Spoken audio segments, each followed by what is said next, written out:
बिस्मिल्लाहिर्रहमानिर्रहीम। अस्सलाम वालेकुम। इंसाफ न्यूज़ एजेंसी के न्यूज़ रूम में खुश आमदीद। आज की ब्रेकिंग न्यूज़ पर एक नज़र। अस्सलाम वालेकुम।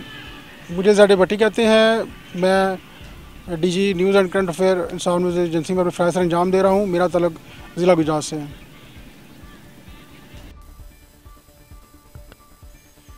खबर शामिल करते हैं गुजरात से। मरकजी नायब सदर डिस्ट्रिक्ट गुजरात प्रेस क्लब नज़र हुसैन जिलानी के लाडले बरखुरदार रिश्ता अज़दवाज में मुंसलिक हो गए। मरकजी नायब सदर नज़र हुसैन जिलानी की खुशियों में शामिल होने के लिए डिस्ट्रिक्ट गुजरात प्रेस क्लब के चांद सितारों की भरपूर शिरकत। तफसीलात के मुताबिक मोरखा 11 दिसंबर 2021 बरोज़ हफ्ता डिस्ट्रिक्ट गुजरात प्रेस क्लब के मरकजी नायब सदर नज़र हुसैन जिलानी के फर्जंद अकबर तलहत उमर के दावत वलीमा का इनकाद किया गया।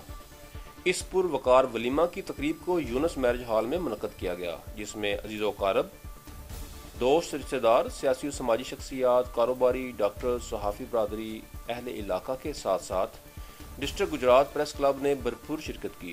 डिस्ट्रिक्ट गुजरात प्रेस क्लब में शिरकत करने वालों में सदर सैयद तारक हुसैन शाह, तारक महमूद कठाना, सीनियर नायब सदर ज़ैड भट्टी, मजलिस आमला मोहम्मद मजीद भट्टी, स्पोर्ट्स सेक्रेटरी मैडम अफरा सबा भट्ट, तहसील सदर बिशारत अफसल भट्ट, नायब सदर सगीर अहमद भट्ट, ज़िलई नायब सदर चौधरी मुश्ताक अहमद, जनरल सेक्रेटरी शेख शहबाज अफजाल, तहसील चेयरमैन हाजी आज़म और यंग सहाफ़ी सैयद ज़ैन अब्बास ने शिरकत की।